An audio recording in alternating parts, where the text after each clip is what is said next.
As many of you will doubtless know by now, Star Wars Battlefront 2 was a little bit of an overreach on Electronic Arts' part, thanks to its decision to tie in-game progression to a glorified gambling loot box system. Battlefront 2's star cards were obtained randomly in boxes that could be purchased for microtransaction money, but the whole thing was such a controversial shambles that EA switched the microtransactions off and had to tone down the grinding to make the thing bearable. Well, after many months, EA DICE is back to tell you that revamped progression is coming soon. A major Star Wars Battlefront 2 update is cleared for takeoff. Wahoo! Does anyone care anymore? I mean, I guess I care enough to make this video, so there is some caring going on, but I don't think I'll turn the game on again. So what do we got going on with this update? With this update, progression is now linear. Star cards or any other item impacting gameplay will only be earned through gameplay and will not be available for purchase. Instead, you'll earn experience points for the classes, hero characters and ships that you choose to play in multiplayer. If you earn enough experience points to gain a level... Hang on, this sounds like a real video game.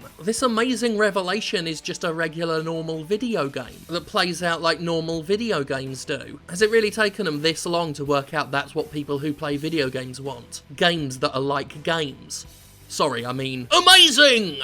Crates no longer include star cards and cannot be purchased. Crates are earned by logging in daily, completing milestones and through time challenges. Inside of these crates you'll find credits or cosmetic items such as emotes or victory poses, but nothing that impacts gameplay. So basically the loot boxes are still in there, but you earn them in-game, you can't buy them, and there aren't gameplay affecting star cards in them. I mean, that's all pretty decent. Starting in April, you'll be able to get appearances directly through in-game credits or crystals. The first new appearances are coming soon, meaning you'll be able to grab new looks for your heroes and troopers directly by using either credits earned in-game or crystals available to purchase in-game and through first-party stores. If you've ever dreamed of being a part of the Resistance as a Rhodian, your chance is right around the corner. Okay, couple things to unpack here. First things first, you had your chance to play as a Rhodian in Battlefront 2015. Seems to me like they're just taking the ideas from that one and plonking them in this one for either a grind or a costly markup. Also, I distinctly remember Electronic Arts saying they couldn't do cosmetic microtransactions because nobody wants a pink Darth Vader and it would all mess with the canon. People did point out at the time that Battlefront 2015 had cosmetic unlocks and that EA was talking bullshit, but it's nice to know that EA will happily go back on its word and hope we've all forgotten about it. Because AAA games need to have microtransactions as some sort of fucking obligation, they gotta be in there somehow, and EA's realised it's got no choice but to tie microtransactions to cosmetics, despite bullshitting us earlier and saying that was impossible. From a PR perspective, it's definitely better to go the route they're going because this sidesteps the whole loot box controversy altogether. But nonetheless, it leaves EA with egg on its face because it said this quite literally couldn't be done. I'll try and lower my cynicism levels to as low as they can go.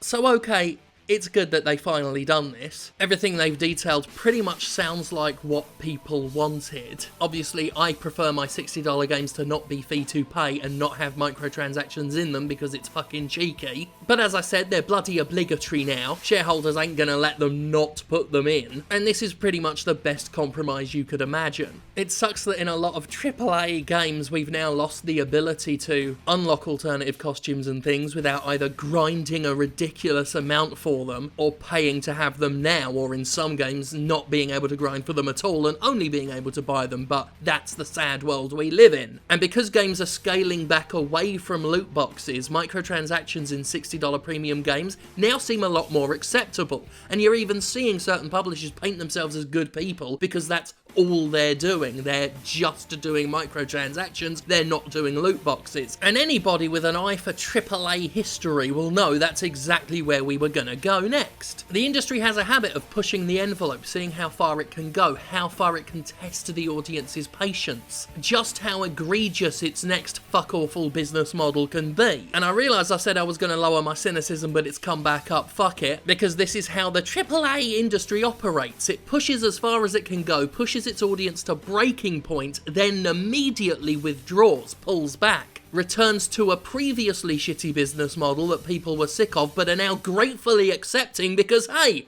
Ain't as bad as it could be, ain't as bad as they were going. And I realise that some people are going to think I'm being ungrateful here, that I'm being a curmudgeonly stick in the mud for not patting EA on the head and calling it a good boy for just putting microtransactions in its premium game instead of loot boxes that you pay for. But fuck being grateful for this. For a game that came out last year to finally get an update in April that'll make it playable and interesting and maybe even fun, who knows? For me, it really is a case of too little too late. I long ago lost interest in that drag of a game, and I can't say I'm particularly interested in firing the game up again in April. What is it they say? First impressions are important? They're bloody crucial, mate. And EA completely dropped the basket of dicks on that front. So personally, I'm just going to wait for Battlefront 3 and hope that it comes packaged with a pink Darth Vader.